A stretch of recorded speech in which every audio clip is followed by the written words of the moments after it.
가족끼리 만나도 종종 살아가는 이야기를 오손도손 주고받을 기회가 잘 없는 것 같아요.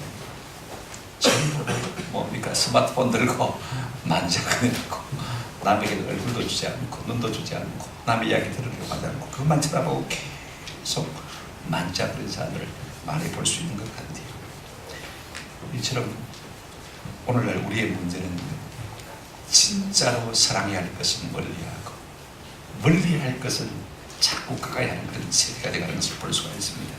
여러분 인터넷에 떠도는 그 이야기 별로 중요한 것도 아닌데 뭐 한다고 거기다 고개를 쳐박고 거기에 집중하는지 잘 모르겠어요.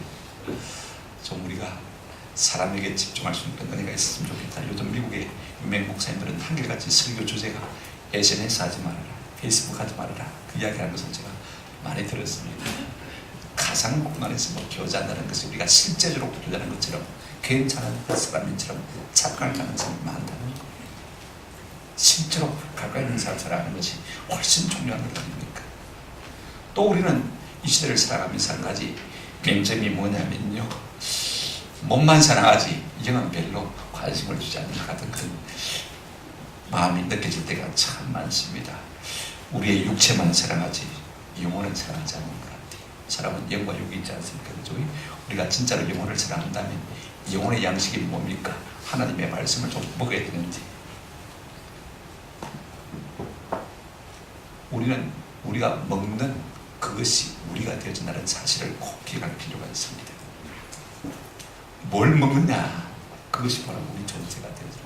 우리가 하나님의 말씀을 먹으면요 점점 하나님처럼 되는 은혜가 있게 될 줄로 믿습니다. 우리가 진짜로 사랑의 것 가운데 하나가 뭐냐면 그분의 입으로 나오는 하나님의 말씀인 것입니다. 사람은요 인생의 위대함은 그 사랑하는 것으로 말미암아 나오게 되어 있는 것입니다. 여러분 다윗의 위대함이 어디 있습니까? 내가 이새의 아들 다윗을 만나니 이는 내 마음에 합한 자라. 하나님께서 세상의 다윗을 보고 마음에 합한 자라고 했어요. 무엇 때문일까? 10편 119편만 봐도 우리가 그 답을 알 수 있을 것 같아요. 다윗은 하나님의 입에 나오는 모든 말씀을 지극히 사랑하는 사람이었어요. 하나님의 입술의 말씀을 존중히 여기는 사람이라면 하나님을 존중히 여기는 사람이 틀림없거든요. 그러니까 하나님께서 내가 이새의 아들 다윗을 만나니 이는 내 마음에 합한 자라 그렇게 말씀할 수밖에 없었던 것입니다. 오늘 우리가 다리 같은 좀 사람이 됐으면 참 좋겠다 하시고요. 설교를 듣는 가운데 여러분들이 119편 165절 말씀 꼭 마음에 새기세요. 이 말씀을 마음에 꼭 잘 박힌 목과 같이 박으시고 이 말씀으로 살아갔음으로 말미암아서 남은 생애가 큰 평안이 넘치는 은혜가 있기를 주의 이름으로 축원합니다. 여러분 주의 법을 사랑하는 자에게는 뭐가 있다고요? 큰 평안이 있으니 그들에게는 뭐가 없으리로다? 장애물이 없으리이다. 먼저 우리가 생각할 것은 이것입니다. 그렇다면 주의 법이 어떤 것인가? 무엇인가? 여러분 주의 법, 율법, 규례, 규칙 다 하나님의 말씀을 의미하는 것이죠. 오늘날 사람들은요 모든 것을 상대화시켜버렸어요. 권위라는 꾼이라는 것은요 다 뭉개버리고 그 자리에 자기가 다 올라가 있습니다. 내가 최고예요. 내가 왕. 부모님조차도 선생님조차도 선배님조차도 권위를 인정하려고 하지 않는 시대입니다. 그나마 직장의 상사는 조금 나아요. 왜 그런지 아십니까? 목구멍이 부도청이니까. 그거 안 따라가면 잘리니까. 그나마 조금 나. 그러나 오늘날 세대는 모든 권위를 다 말살한 세대인 것입니다. 여러분 그러면 종교가 호소력이 없습니다. 하나님의 권위마저도 상실되어졌고 하나님의 권위가 없으니까 그분의 입으로 나오는 모든 말씀마저도 절대적인 말씀이 될 수가 없는 것입니다. 오늘날 사람들이 성경을 읽는 이유 가운데 하나도 단순히 마음의 위로를 얻기 위함이지 그 말씀을 마음에 새겨서 그 말씀대로 살아서 하나님의 사랑을 입고 복을 받겠다 이런 마음은 잘 없는 것 같아요. 이로 말미암아 초래한 결과가 뭔지 아세요? 하나님의 말씀의 권위를 인정하지 않으니까 우리 인생이 길을 잃고 만 것을 볼 수가 있습니다.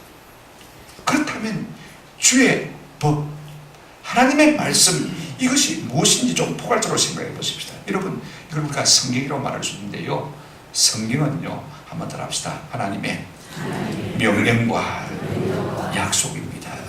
여러분 성경이 뭐냐라고 묻는다면 하나님의 명령과 하나님의 약속이다. 이 두 단어를 여러분 꼭 기억하시길 바랍니다. 빼놓을 수가 없잖아요. 요즘 모든 제품들은 전자제품이 특별히 그렇습니다만은요, 제품 사용 설명서가 있지 않습니까? 매뉴얼이 있습니다.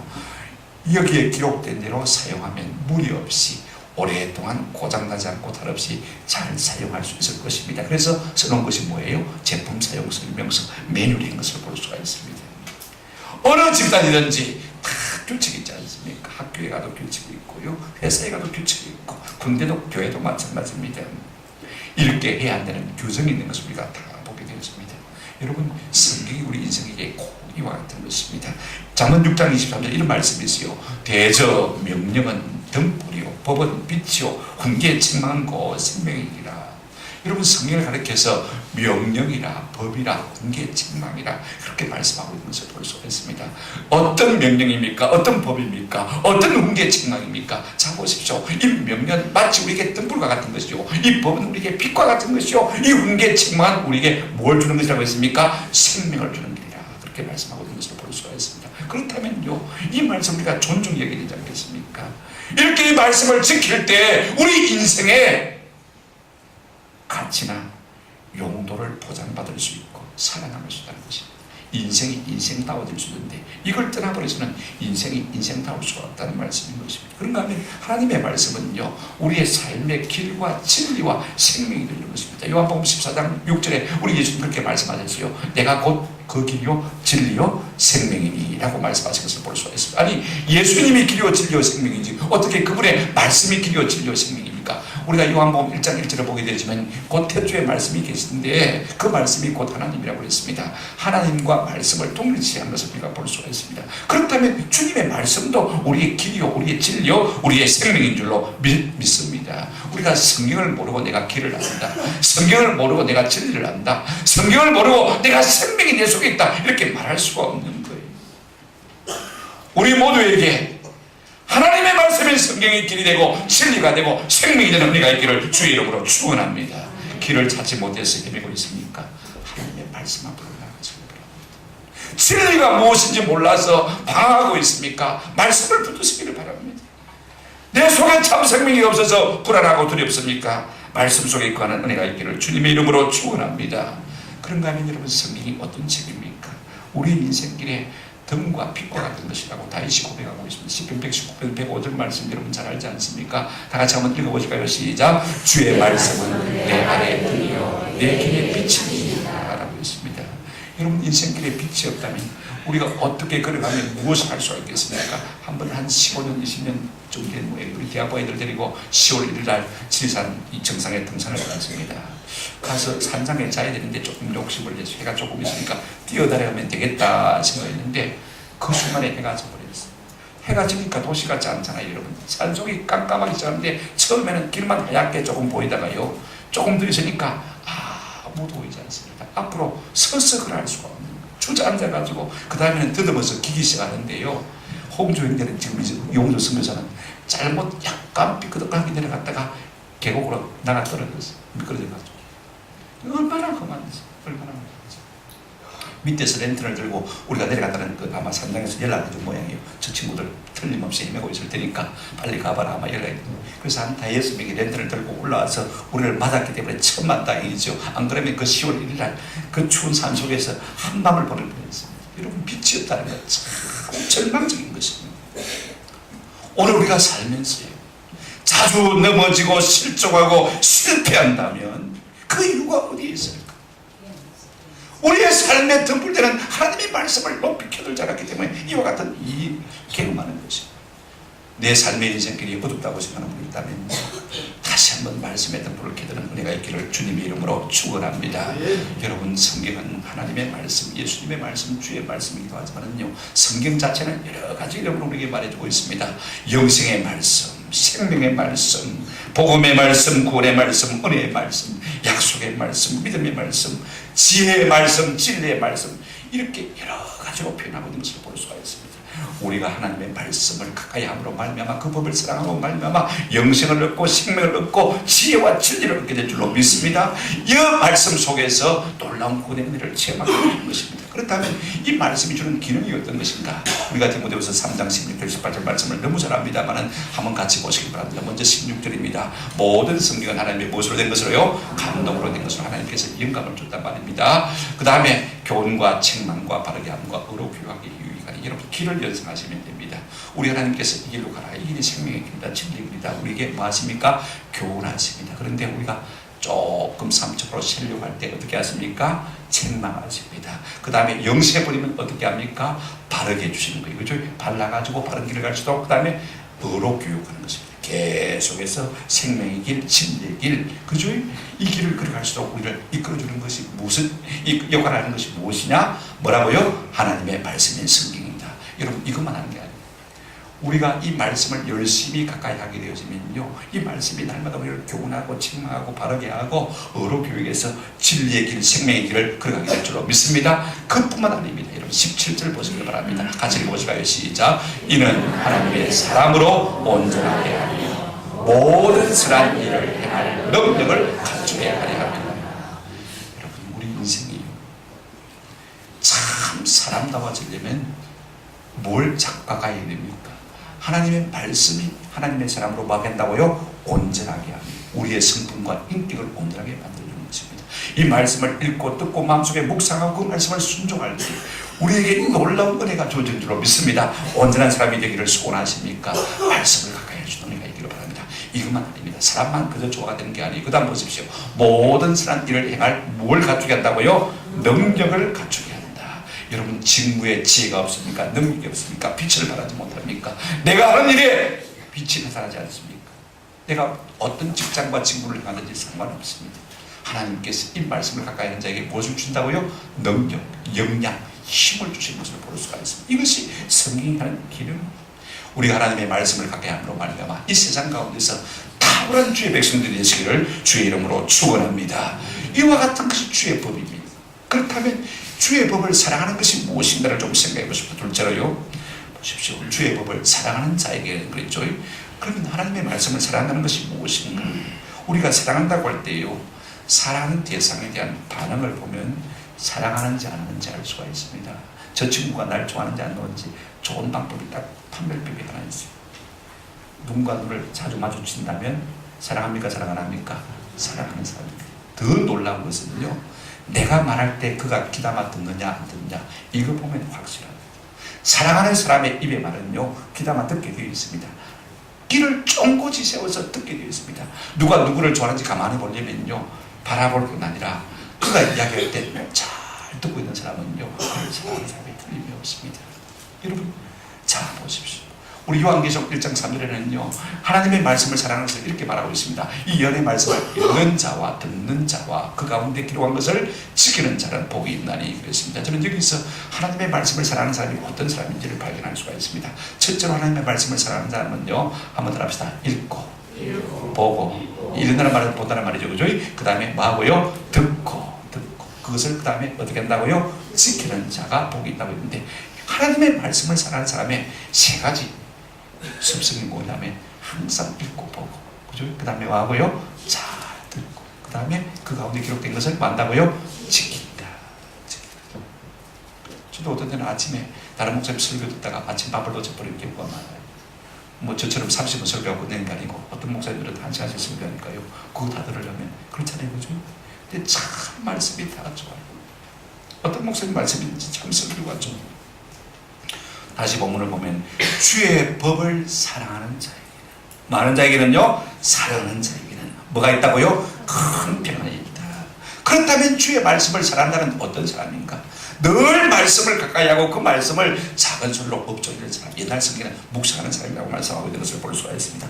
여러분 이에는 우리가 책을 읽다고 할 때 눈으로 읽는 게 아니고 감독이 아니고 성독입니다. 작은 소리로 소리내서 그렇게 시조를 얽듯이 그렇게 읽었어요. 지금 다윗이 그와 같이 하고 있는 것을 볼 수가 있습니다. 시편 우리가 119편에 보면요 다윗이 그렇게 작은 목소리로 자꾸 주의 말씀을 읊조렸다는 말이 여러 번 나오는 것을 볼 수가 있습니다. 특별히 119편 48절에 보면 내가 사랑하는 주의 계명을 하여 내 손을 들고 주의 율례들을 작은 소리로 말이다 읊조리이다. 그 다음에 이런 119편 97절에 보면 이런 말씀이 있습니다. 내가 주의 법을 어찌 그리 사랑하는지 사랑한다 그렇고 이렇게 표현하고 있습니다. 내가 그것을 종일 작은 목소리로 만다고요? 엎조리나이다. 여러분, 사랑하는 것이 무엇입니까? 자꾸 귀담아 듣고 그걸 읽고 듣고 묵상하는 것. 10편 119편 99절을 보시기 바랍니다. 주의 증거들을 늘 엎조림으로 나의 명철함이 모든 스승보다 나으며. 하나님의 말씀을 묵상하기만 해도 자꾸 지혜가 넘치는 것을 볼 수가 있습니다. 여러분, 그 다음 절에 보시면 더 유명한 말씀이 있습니다. 119편 148절입니다. 같이 읽으십시다. 시작. 주의 말씀을 조용히 엎조리고 내가 새벽녘에 눈을 떴나이다. 새벽에 잠이 안 와서 성경이나 읽었다 그 이야기가 아니고, 성경을 읽고 싶어서 그 마음의 갈급함 때문에 잠을 토막내고 새벽을 깨워서 하나님의 말씀을 내가 읽었다, 그렇게 말씀하고 있는 것을 볼 수가 있습니다. 왜 새벽입니까? 아무의 방해받지 않고 내가 결심한 바를 이루기 위해서는요, 언제가 가장 좋은 시간입니까? 새벽 시간이 가장 좋아요. 무엇을 하려고 해도 마찬가지인 것입니다. 그러니 방해받지 않고 이 새벽 시간에 내가 깨어서 잠을 토막내서라도 하나님의 말씀을 묵상했다. 하나님의 말씀을 사랑하는 것이 꼭 요한한 것입니다. 두 번째로 하나님의 말씀을 사랑한다는요, 그 말씀을 존중히 여기는 것을 볼 수가 있습니다. 여러분, 결국 사랑하는 사람은요, 사랑하는 자의 말을 귀담아 듣지 않습니까? 들어도 못 듣고, 들어도 잘 못 듣는 것은 내가 사랑하지 않기 때문에 그렇습니다. 사랑하면요, 잘 듣기 위해서. 제가 좋아하는 사무엘상 2장 30절 말씀, 나를 존중히 여기는 자는 내가 존중히 여기고 나를 멸시하는 자는 내가 경멸한다. 나나 그분의 말씀이나 똑같은 거 아닙니까? 그죠? 그래서 이렇게 읽어보시면 됩니다. 내 입의 말을 존중히 여기는 자를 내가 마고요, 존중히 여기고 내 입의 말을 멸시하는 자를 내가 마겠다고요, 경멸한다. 우리가 하나님의 사랑받고 하나님 앞에 귀히 여김을 받으려면 그분의 입의 말을 우리가 귀히 여기고 존중히 여길 때 이와 같은 은혜가 우리 가운데 주어지는 줄로 믿습니다. 1년 내가 왜 성경 한번 안 펴보는데 하나님 사랑받을 수 있겠습니까?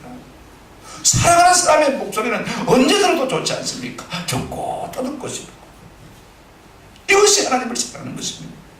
다윗이 얼마나 하나님의 말씀을 존중함으로 절구했는지, 내가 주의 말씀을 절구한다는 말이 10편 119편에요 한 20번 정도 나오는 것 같아요. 존중하게 되어지면요 지겨워하지 않습니다. 무슨 말을 해도 지겹지가 않아요. 즐거운 것을 볼 수가 있습니다. 여러분, 설 연휴를 무엇을 즐기며 보내셨습니까? 말씀 한 장이라도 읽어보신 분, 제가 손을 하면 아마 수가 너무 적을 것 같아서 미안해서 제가 손을 들지 않도록 하겠습니다만, 자꾸 맥주가 걸려서, 맥주는 한 잔씩 드셨습니까? 잘 믿는 분도 맥주 한 잔 예상을 하더라고 보니까. 저는 하나님의 말씀이 즐거웠어요. 이 명절의 휴식 시간에도 하나님의 말씀을 족하게 하는 은혜가 있기를 주의 이름으로 축원합니다. 이게 말씀을 사랑하는 자예요. 말씀을 사랑하는 자는요, 말씀을 철저히 순종해요. 요한복음 14장 21절 말씀은 제자만 한 분들은 다 이루잖아요. 그죠? 같이 한번 보실까요? 시작. 나의 계명을 지키는 자야 나를 사랑하는 자니 나를 사랑하는 자는 내 아버지께 사랑을 받을 것이고 나도 그를 사랑하여 그에게 나를 나타내리라. 아멘. 우리 주님을 사랑한다는 것은 결국 그분의 말씀을 지키고 순종하는 것입니다. 말씀을 사랑하는 자는 그 말씀을 내 마음속에 새기고 그 말씀을 지키는 사람. 제가 시골 교육할 때 70, 80 된 우리 할머니들 보고 영감님 처음 만나고 하신 말씀 다 기억하시고 물어봤더니요, 결혼하고 50년 60년 지나도요 영감님 처음 만나가지고 말씀하신 말씀을 다 기억하더라고. 외우고도 안 될 텐데 왜 그럴까요? 사랑하니까, 사랑의 말씀이니까 다 마음에 기록하셔야 돼요.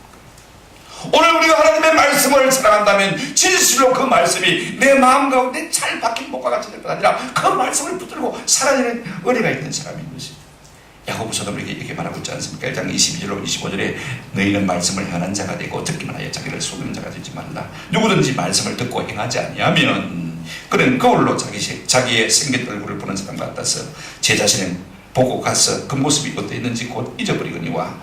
그 다음 25절 말씀 참 중요합니다. 자유롭게 하는 온전한 율법을 들여다보고 있는 자는 듣고 마는 자가 아니요 잊어버리는 자가 아니요 그 다음에 실천하는 자니 이 사람은 그 행하는 일에 뭘 받으리라? 복을 받으리라.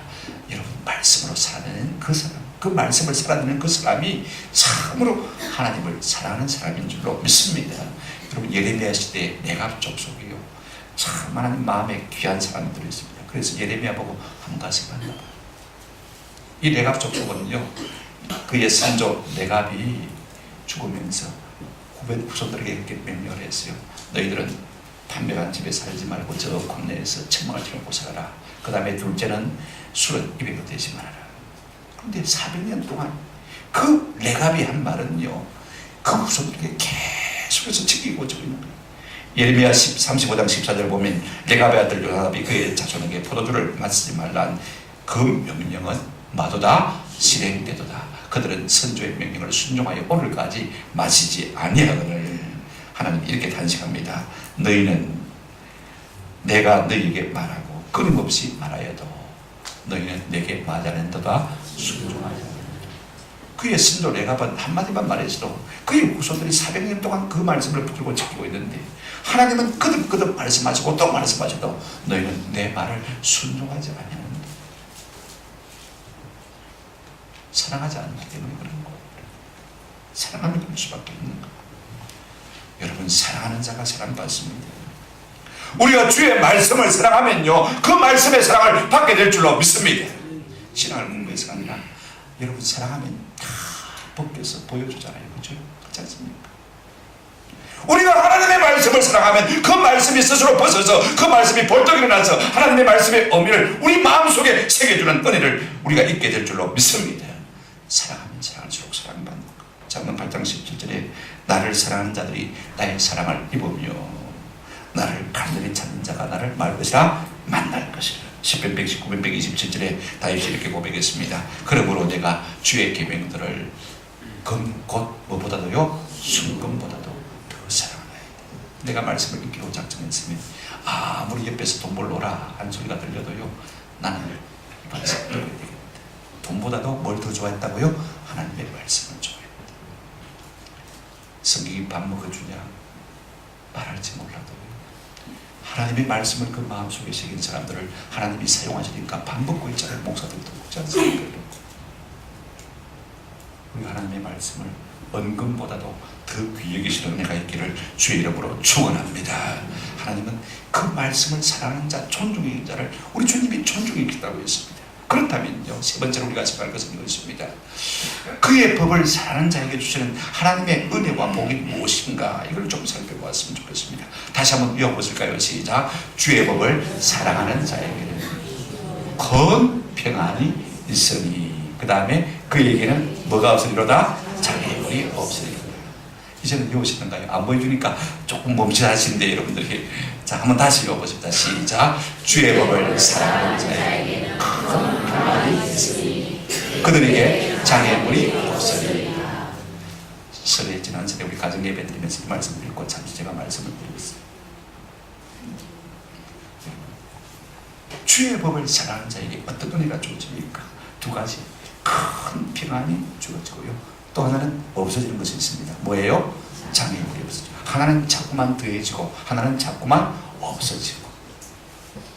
어떤 의미입니까? 주의 법을 사랑하는 자에게는요, 큰 평안이 있다고 했습니다. 여러분, 성경을 읽을 때요, 여러분 명사보다는 동사를 더 유심히 읽으시고요, 동사보다는 행용사, 행용사보다는 부사를 더 유심히 읽으시면 좋아요. 저는 성경 읽을 때마다 누구든지 저를 믿는 자는 멸망하지 않고, 누구든지란 말이 너무 좋아요. 너무 좋아요. 여러분, 누구든지란 말이 없고 주를 믿는 자는 그래 놓으면 그게 내가 포함될 가능성도 있고 없고, 그죠? 반반 준비되니까 헷갈리는 거예요. everybody, 누구든지, 나 같은 죄인이라도 예수를 믿기만 하면 구원을 얻는다는 사실이 얼마나 감사한지는 몰라요. 우리의 죄악을 깊은 바다에 던지시고, 어떤 바다에 던지시고요? 깊은 바다에 던지시고. 저는 이 깊은이라는 단어가 얼마나 은혜가 된지 몰라요. 우리 주님이 십자가 돌아가셨을 때 성소의 휘장이 한가운데가 어떻게 되고요? 찢어지고, 우리 주님, 우리가 들어오는 것이 인생에 아까워서 해서 한쪽 모퉁이만 자르신 것이 아니고 한가운데를 자르시고 길을 확 짜내주셨어요.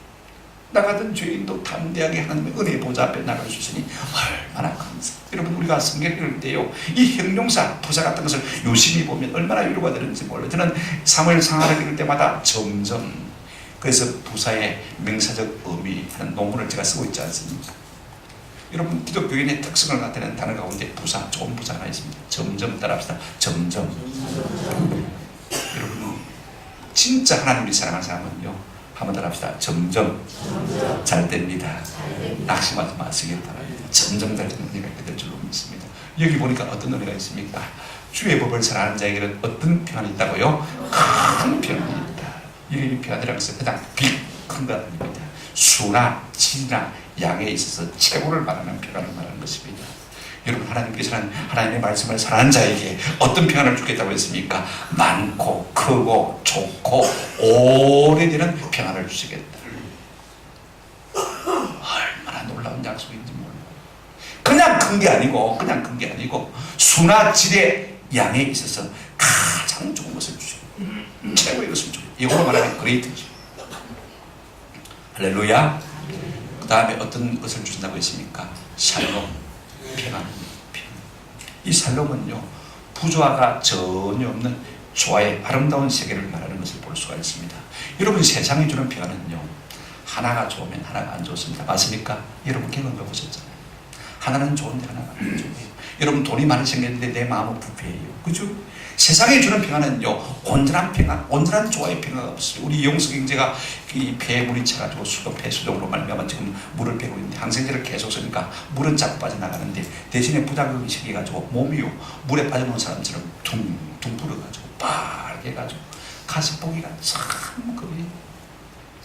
약이 들어가서 물은 빼내는데 몸에 물이 차게 만들어가지고요, 둥둥 불어가지고 물에 빠진 영양제입니다. 참 그래요. 여러분, 봄이 오면 참 좋잖아요. 따뜻한. 그래서 참 활기가 나지만, 그러나 너무 세월이 좋아지면 어떻습니까? 우리의 몸과 마음이 부패해서 그럽니다. 또 우리의 몸과 정욕이 따라올라가지고 엉뚱한 데로 나갈 가능성이 참 많이 있는 것을 볼 수가 있습니다. 여러분, 세상이 주는 것은요, 한편으로는 좋지만 한편으로는 좋지 않은 것이 항상 있습니다. 그러나 하나님이 우리에게 주시는 것은 한번 따라합시다. 부작용이 전혀 없습니다. 잠언 1장 33절에 오직 내 말을 듣는 자는 평안히 살며 재앙에 두려움 없이 안전하리라. 내 말을 듣는 자는 평안히 살며 재앙에 두려움 없이 말이라 안전하리라. 여러분, 몸에 질병 있는 사람이 있습니까? 내일부터 개최되는 2박 3일 동안 부흥 집회에 참석하시고, 그 다음에 한번 더 합시다. 아멘.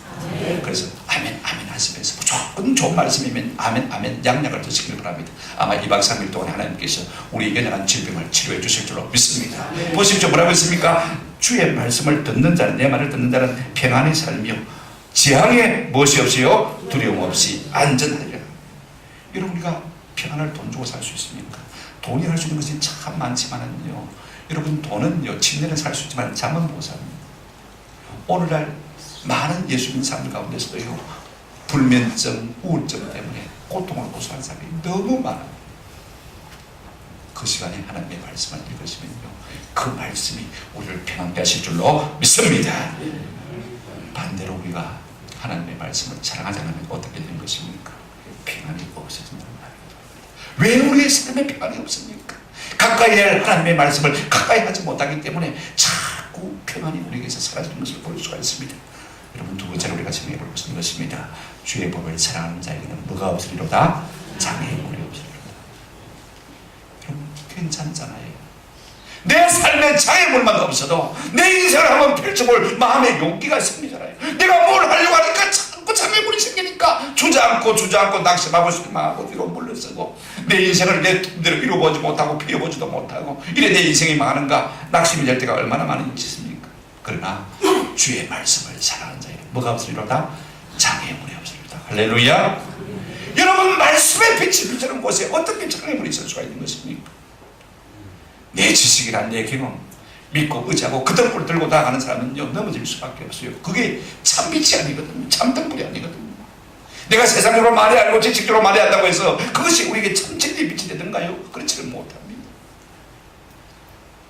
하나님의 말씀의 등불을 들고 나가는 순간에 모든 장애물은 다 드러날 수밖에 없는 것이고, 장애물은 다 제거될 수밖에 없는 것입니다.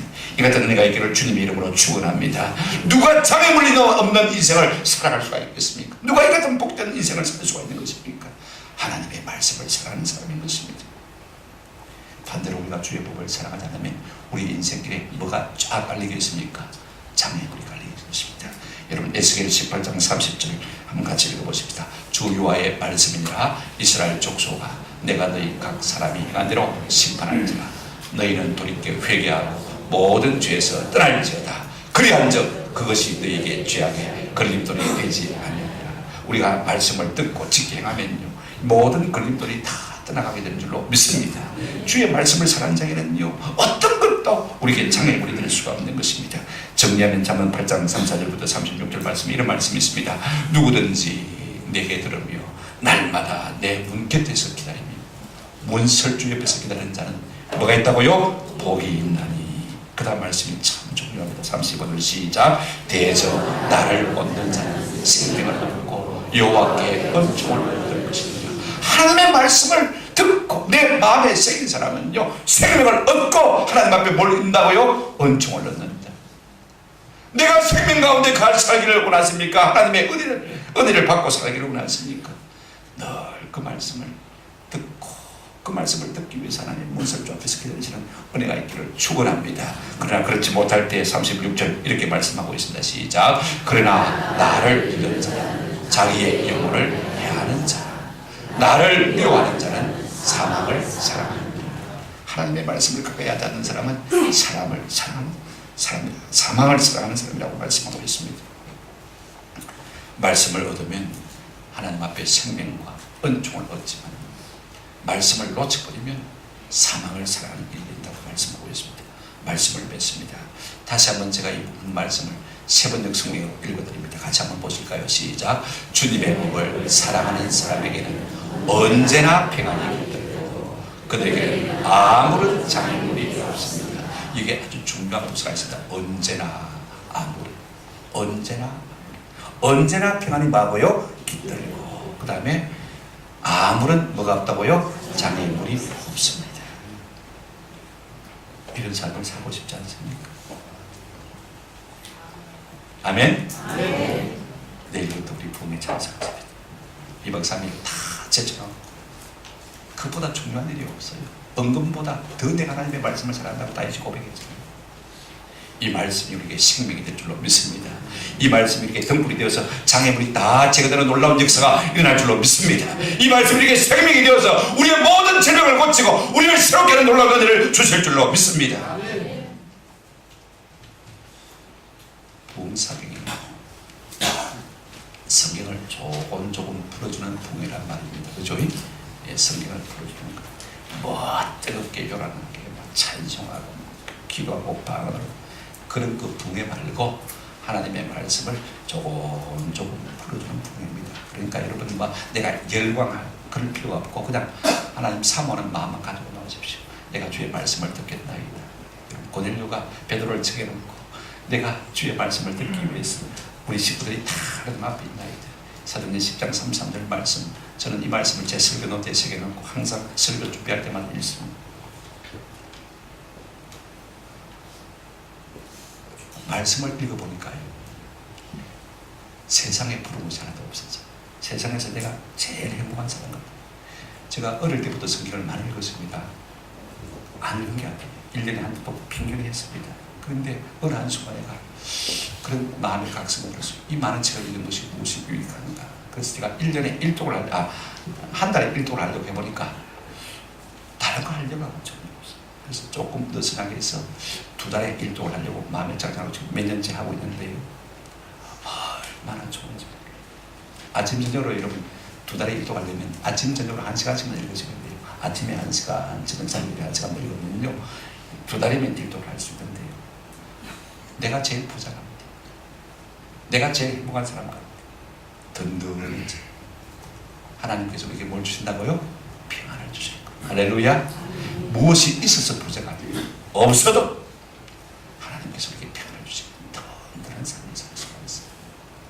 이번 집회로 계기로 해서 우리가 말씀을 사랑하고 이 말씀을 살아내는 그런 은혜가 있기를 주의 이름으로 축원합니다.